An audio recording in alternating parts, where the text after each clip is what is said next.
Headphone highlights, and Happy New Year! Thank you for stopping by and joining us once again in this little adventure on headphones and audio and all that. It's a brand new year, and we're going to start it outright with something a little different, a little strange, and something that, at least in my circles, hasn't really been talked about very much. We're talking about these today. These are the Ultrasone Signature Pulse headphones. Now, Ultrasone is a little bit of an interesting connotation in the audiophile community. Some people really don't like them, and some people just find them rather unoffensive.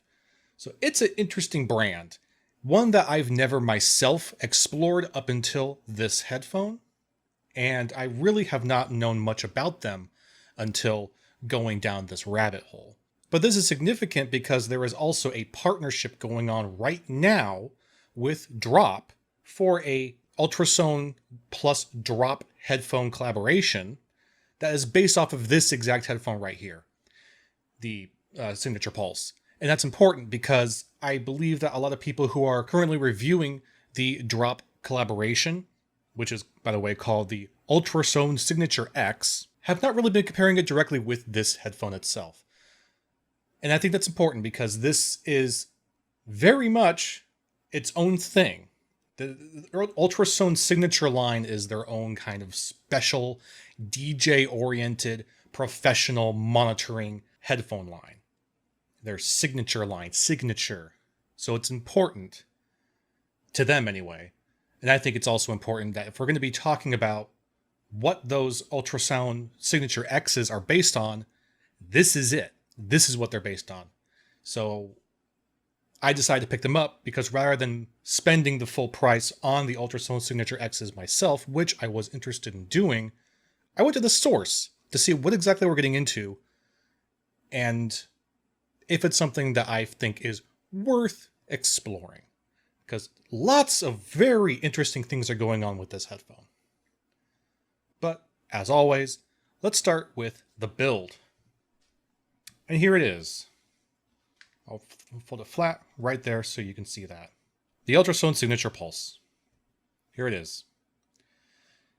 It's a little hard to tell, but this is a very nice, almost green tinted kind of plastic. It's not gray. It's not really blue. It's kind of a green tint to it. Almost like a navy, but it's very subtle, very soft. And I actually kind of like the color. It reminds me a lot of like piloting headphones, but I still kind of like the aesthetic of it a little bit. To be very, very clear, we got these very, very fancy, ooh, look how fancy that is. These signature branded badges or coins or whatever on the cups of the headphone. This is not actually metal. That's plastic. It looks nice though. It definitely gives the appeal and the theme of something that is a lot more premium.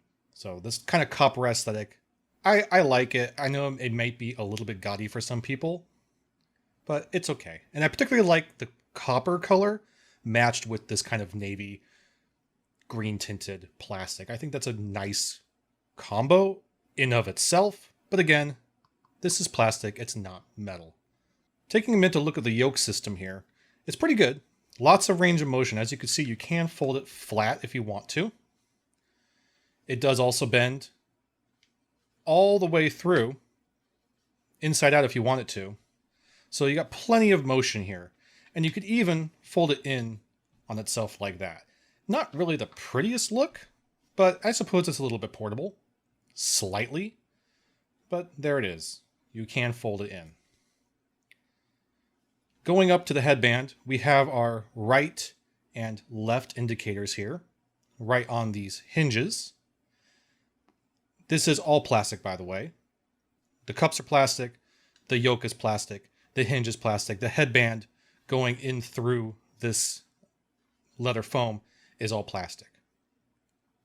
The adjusting system is a very simple click, but this is a particularly nice adjusting system. Yes, you can, as you can hopefully tell, there are markings to indicate, certain specific sizes you want to try and maintain the headphone in. So that's very easy and very nice. But the clicking mechanic itself is lovely. It's actually one of the best mechanisms I've seen in a headphone for quite a while. It's not the firmest, so you might be in danger of it kind of slipping on you a little bit if you're not careful with it. But it feels really, really great. It's very, very smooth. We do have the S Logic 3 branding on here. We will go into detail a little bit more later of exactly what S Logic is, but that's a very important part of this headphone and of Ultrasone as a brand in general. So we will be talking about that later. Going up into the headband, this is a very firm leather. It might be real leather. You know what? I think it is. I think this might actually be real leather. It doesn't feel protein. It feels like genuine leather. And it's not very thick. It looks thick, but there's really not a whole lot of padding. And the padding that is there is pretty dense. So this might come into play for comfort later on. On the inside, we get the all-important serial number, followed by, I don't know if the camera's picking this up or not, made in Germany. So yes, that's kind of the big brand distinction of Ultrasone, is that they are a German branded headphone. They are manufactured in Germany. At least this line is, the signature line, supposedly. So yeah, it's a pretty solid build. It's pretty light because of all those plastic materials. The adjusting mechanism is very, very nice. I like it a lot. The headband is fine. The movement of the cups is excellent. But how about these pads? How about these pads? Well, this is supposed to be an over-ear headphone. And let me tell you, it barely qualifies as an over-ear headphone. These are not very large pads. And the ear volume in here is very, very minimal. When I wear these, I really have to kind of scoop my ear into them. So they're not really resting around my ear. They are, but with the exception that my ear is kind of crammed in there a little bit. So the ear volume isn't great. We'll talk about that more with comfort. But I will point out right here and now that probably with the build in question just itself, the aspect of the headphone that is the weakest are these pads. These pads are terrible. These pads are some of the worst I've seen in a long time. Looking at the side here, you do get what looks like a pretty fair amount of cushion there. But this is very, very firm, very shapely, very firm. And while it looks squishy, it's really not very soft. And combined with them just not being very large, not only for the ear volume, but for the surface area that's going to be resting around your ear, it just doesn't work out very well, in my opinion. These are pretty terrible. Luckily, they're pretty easy to remove, and you can use different ear pads if you choose to do so. We'll talk about that a little bit. So yes, of the build, these pads are my least favorite part of the build, by far. Otherwise, the build is pretty decent. In terms of your cable connections, you do have a single entry for a 2.5mm cable. Here's one of them here that comes with the headphone. As you can see, it is a simple 2.5mm, however, it does have a locking mechanism, if you can see that. It's very similar to maybe some of the 500 series Sennheisers as we've seen before. So it kind of goes in rather deep and then twists to lock it into place. It's not the worst thing, however, it does have some problems because of it needing to really kind of get in there. There is some depth to this port, so you can't really use any sort of generic 2.5mm cable. You have to make sure it's a 2.5mm cable that has the length while also maintaining the slimness to be able to get kind of in there. So what that looks like once it's in, it goes in, it twists just a smidge to lock, and now our cable is in place. So not the best system, but also not the worst. And I appreciate that it is at least a detachable cable on a headphone like this, which is a fairly expensive headphone, at least MSRP wise. The MSRP of this headphone, at least while it was readily available, was somewhere between $350 and $500. It really depended on the region you were in and the availability of them, but that was really the kind of price range these were coming in at. This is not really a headphone that's readily available very much anymore, outside of maybe the used market or very, very niche, more boutique kind of shops. But you can find these now for about $200, maybe a little less, $200. So let's talk about these cables that come with the headphone. Push you to the side here really quick. Okay, so we have our basic 2.5mm to a 3.5mm cable. It is nothing fancy about it whatsoever. It could not be more basic.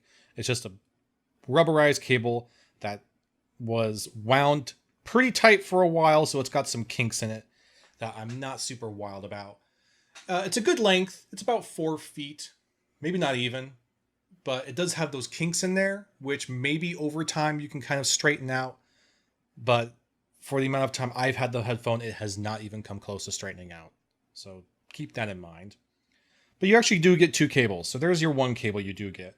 The second cable you get, ba-boom, is one of these little kind of springy cables, which is fine. Obviously, as you can see, I didn't even bother taking this out. I'll do that for you here and now, though.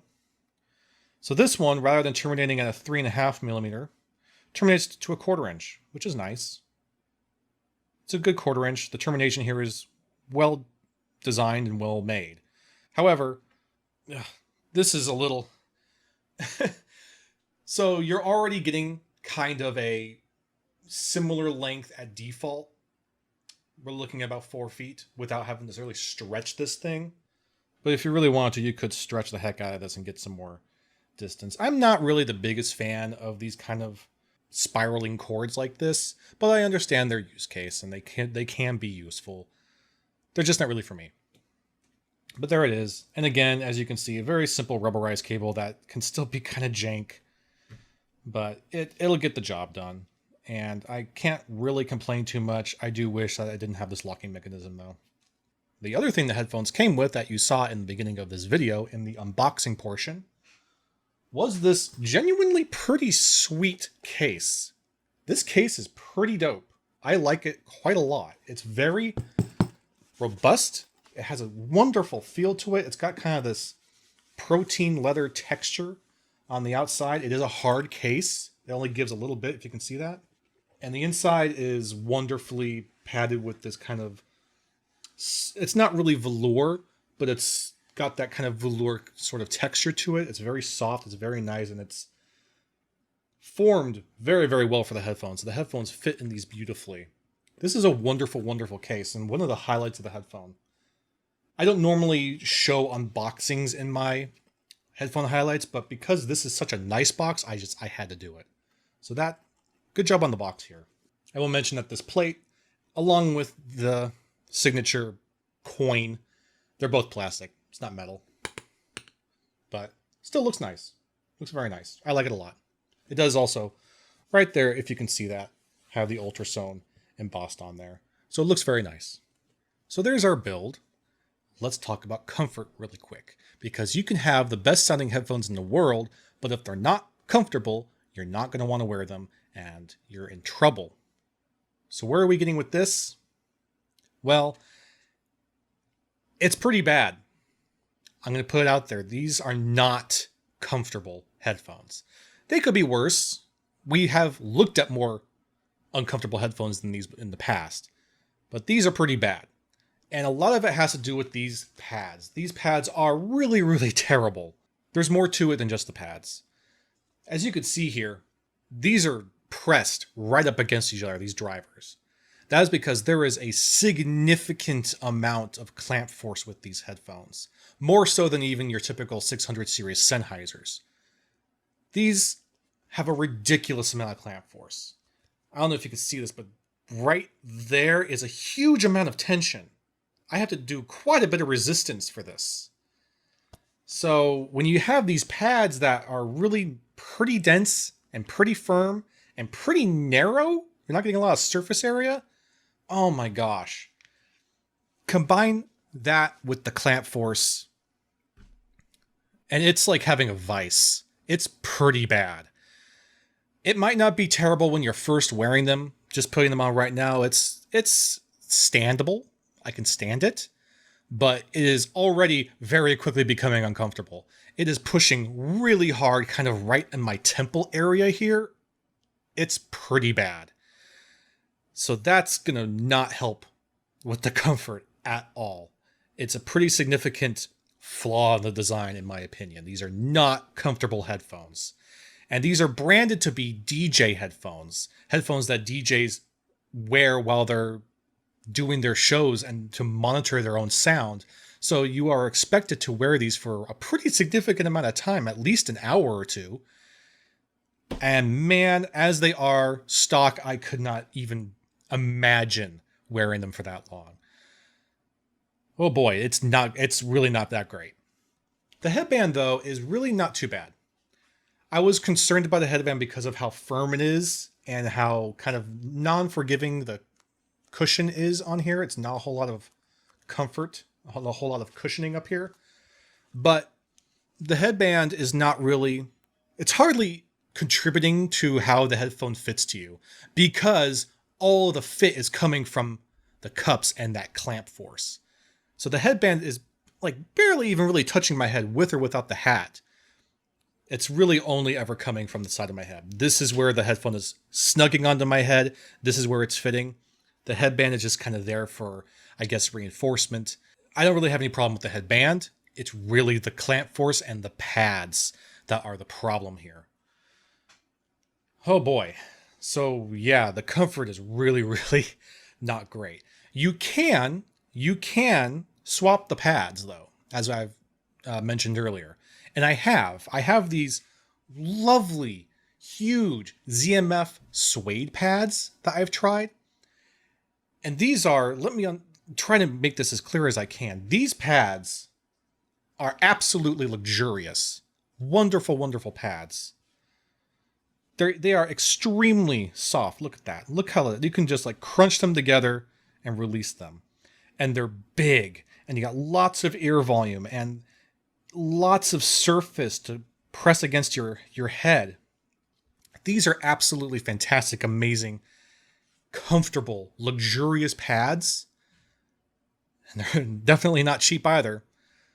So you would think these giant pads on this would help really solve the problem, right? That it would help with the clamp force problem. And it does to an extent. But the clamp force is still an issue, because as soft and luxurious as these pads are, the clamp force on these headphones is so extreme that it still crushes them to the extreme. It crushes the pads to their absolute extreme, and it still feels like it's just pressing right on your temple here and right on your jawline. It's so unfortunate because I was really hoping the pad swap would help a lot. And in some cases, in some areas, it does. It does help with the immediate comfort, and it even helps with some of the sound performance, which we'll talk about in a little bit. But it's just not enough. This is not enough. Somehow these amazing ZMF pads are not enough to fix the headphone. The clamp force is still just way too much. So unfortunately, we're not going to be giving this a huge recommendation in terms of comfort. In terms of our comfort cloud system, how many clouds of comfort the Ultrasone Signature Pulse gets? Oh boy. I think we're going to have to give them a 3. 3 clouds of comfort. We put the ZMF pads on them, it maybe jumps it up to a 4 or a 5 at the most. But it's not really something I would recommend. At least not these specific pads, because like I said, it's still not enough to fix the clamp force. You would really need something maybe more along the lines of the Sivga pads that are just ridiculously plushy. That is probably something you're going to really need to fix this. Because if ZMF pads can't fix it, it's going to be tough to find something that can. Let's talk about this sound. Here's where things start to get weird for Ultrasone, and where a lot of people have some problems with it, and where a lot of confusion is made. And a lot of it has to do with this right here, the S-Logic system that Ultrasone has invented for their line of headphones. I am going to show you the physical aspect of what S-Logic is, but I would encourage you to go to Ultrasone's website and look it up yourself of exactly what S-Logic is supposed to do, because it's a whole thing. It's kind of their entire brand. And I've read over it several times now of what they say of what the S-Logic, especially specifically the S-Logic 3, of what it is and what it's supposed to do.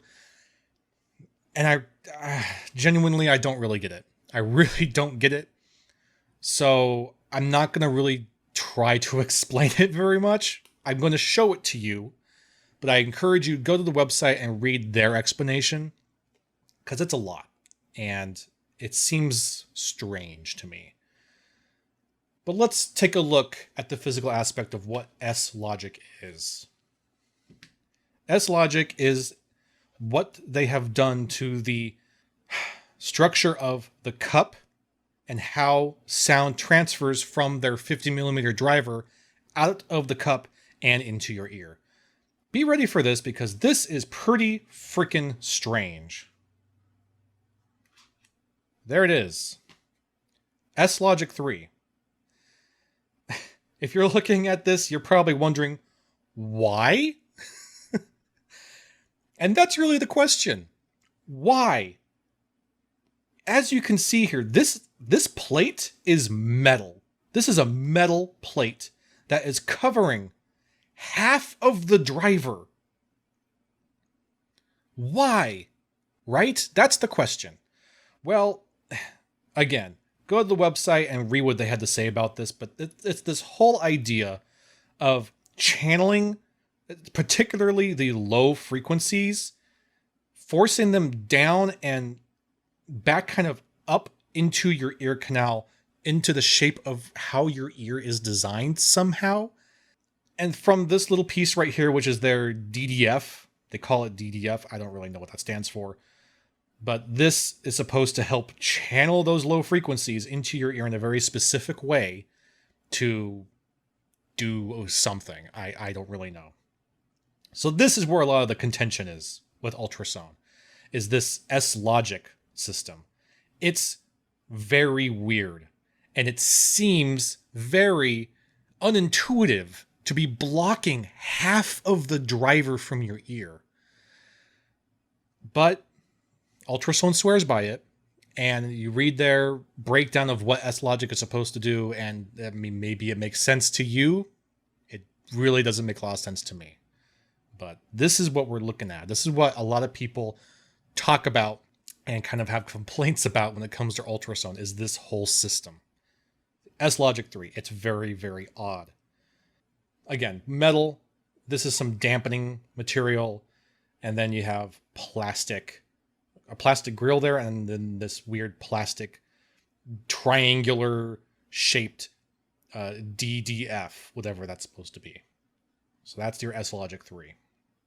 So yeah, pretty weird. A pretty weird thing.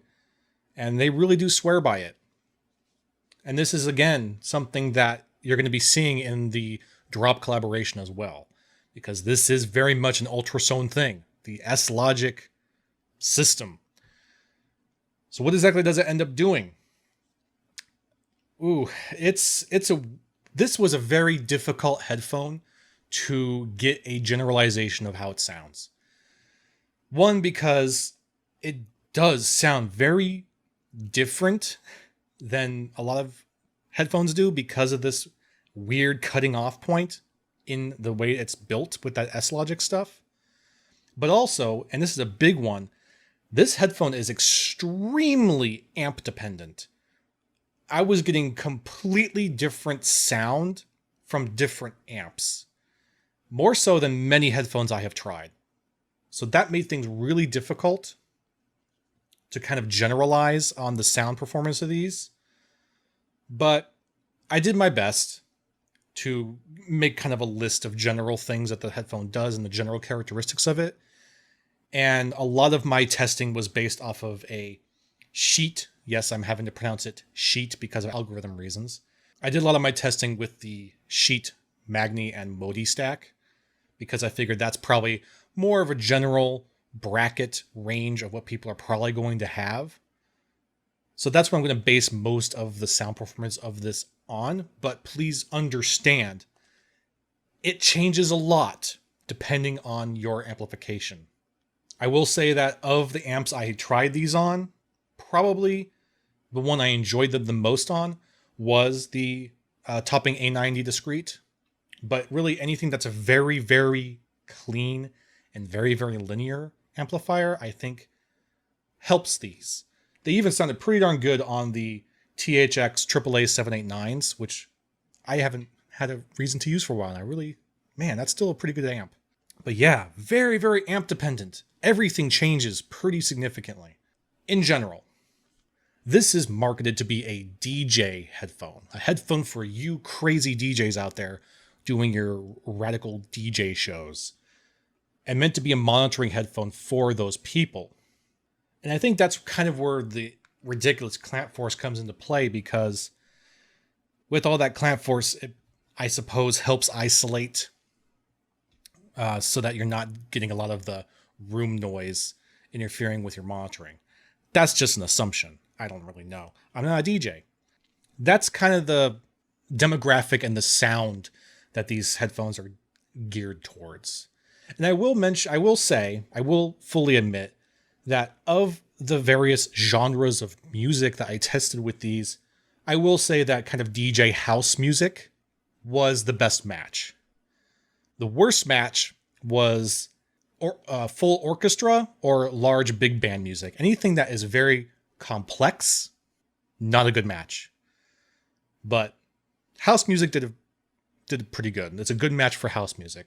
So they did succeed in that. Let's talk about kind of the general sound of these headphones. Very bassy. And that's what particularly this Pulse line of these signature headphones was geared towards. And they definitely are very bassy headphones, to their detriment a little bit, unfortunately. Very, very heavy bass, though not a whole lot of sub bass. It's mostly, I would say, mid bass, and it is very boomy, very bloomy, and unfortunately pretty veiling. Oh boy, I am losing a lot of my mid-range detail because of the bass impact on these and the roll-off. It's just a little too much. The mid-range is very recessed, very pushed away. It sounds like it's at a distance.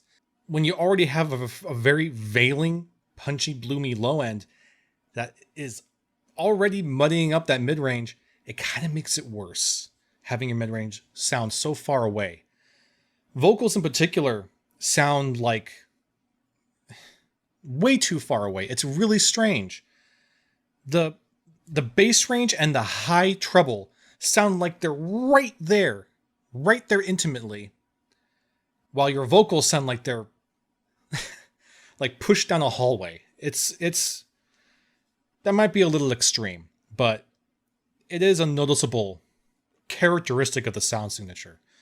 Vocals and mid-range are pushed to the side to emphasize your low end and your really high treble range. So yeah, these are very much a V-shaped headphone, which is strange for what is supposed to be a monitoring headphone. But, you know, again, if we look at the demographic of kind of DJ monitoring, maybe that's what DJs want. I don't know, I'm not a DJ. Another peculiar characteristic was with particularly male vocals that weren't anything that wasn't a baritone male vocal did have a tendency to once in a while have this sort of bassy distortion to their voice that just sounded very unnatural.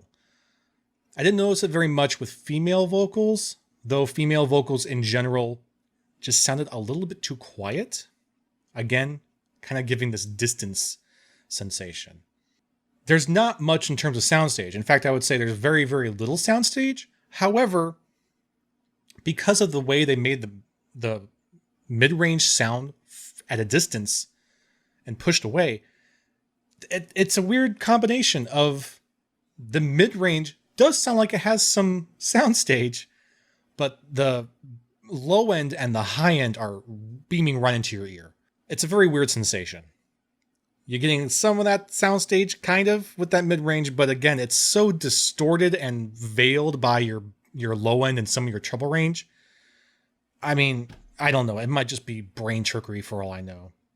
So not a whole lot of soundstage, but the imaging was actually pretty decent. Both instrument separation was pretty good when you could distinct it, when you could actually have distinction for it. It was actually pretty good. It's a very much a horizontal sort of separation, a horizontal imaging. You're not getting a whole lot above you. You are getting quite a bit behind you, but just not really anything up here. So gaming with these is actually not a terrible experience. Gaming is rather immersive with these. It really did a pretty good job of, identifying where gunfire and combat's coming from. And because the treble range on this is so elevated, you're definitely getting some pretty clear footsteps out of these as well. However, if you're in the middle of combat that's full of explosions, oh my God, that's all you're really going to hear.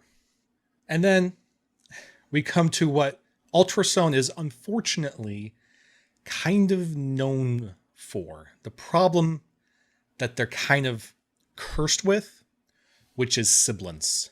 Yes, they can be very sibilant, particularly with your S's and your T's, but also F's. That's not something I normally characterize as a problem for sibilance, but yeah, even F's and high strings like violins, ooh, it can be pretty rough. It's not the worst. I think that Ultrasone has a couple other headphones that do a much, much worse job of their sibilance performance than these do. But I do think it's still there. I think that it's still kind of a characteristic of Ultrasone, at least from what I've heard. And yeah, it can be a little much. The low end being so ridiculous does kind of help a little bit, but this really is a hugely deep V-shaped headphone where that treble range is very elevated. So if you got really harsh S's and really harsh T's, really harsh F's, and really harsh strings, it's going to be rough. So that is a continued problem with the Ultrasone. So yeah, the sound is weird. It's pretty weird. It's not something that I would ever expect from a monitoring headphone. Maybe that works for the demographic. Maybe that's what you need as a DJ. I don't know. I think that it can do well. When I was pairing it with these EMF pads, it did kind of help quelch the highs. I wasn't really getting those sibilances nearly as much when I had these bigger pads. And I was also getting a pretty satisfying amount of soundstage. However, it was also, if you can believe it, amplifying the low end even more. So, and now talking about this S-Logic system. Did I notice anything different with S-Logic that I do with other regular headphones? Yes. I don't know if it's just because I know how this is designed and my brain is just visualizing it that way, but it really does sound like the sound frequencies, instead of just going into my ear all at once like a regular headphone would do, I really do have the sensation that the audio is coming from the bottom of my ear, going up and then down. It's really, really odd. And I don't find it necessary. It's not like I felt like it was improving anything, as you probably guessed after everything I've been saying so far. But it's definitely a weird sensation that I haven't really heard with other headphones before. It really does channel it. They got that down. The S-Logic does channel that sound downward, upward, and then back in. But was that a wise thing to do? Was that how they should have done it? I don't know. It's very, very weird. So, man, it's. I feel like for the right person, this is what you want. You genuinely with house music, this sounds pretty fun, pretty decent. It's still too much bass, even for house, but it can be enjoyable. I was bopping a little bit earlier today, listening to some stuff. So think about it. Keeping all that in mind when you're looking at buying maybe that drop collaboration with the Ultrasone Signature X, because this is what it's based on. This is what the Signature X is based on. This exact headphone, not just some other random Ultrasone headphone that someone maybe has. This is the exact one that it is based off of. So this is what I would expect it to sound like, at least to a marginal degree. So keep that in mind before you go dropping $250 on the drop collab. Anyway, there's that. Ultrasone. Weird stuff. Maybe I'll explore more Ultrasone in the future. I don't know. It's definitely unique. I'll say that. Regardless, thank you for watching. I hope you had a good time. Happy New Year. I'm really looking forward to some of the stuff we're going to be talking about and exploring here on the channel and on the stream for the year. It's going to be a good one, I think. Happy 2023 to everyone. I hope you had a wonderful holiday, and I'll see you very soon. Thank you. Also, shout out to my wife for the cool new microphone arm and new microphone. It's a different microphone. Let me know what you think. Do you like the new one, or do you prefer the old microphone? I've been kind of testing them back and forth, and I really can't decide. So any input you can give is going to help me make a decision here. I like the look of it. It's pretty cool. But yeah, thanks again.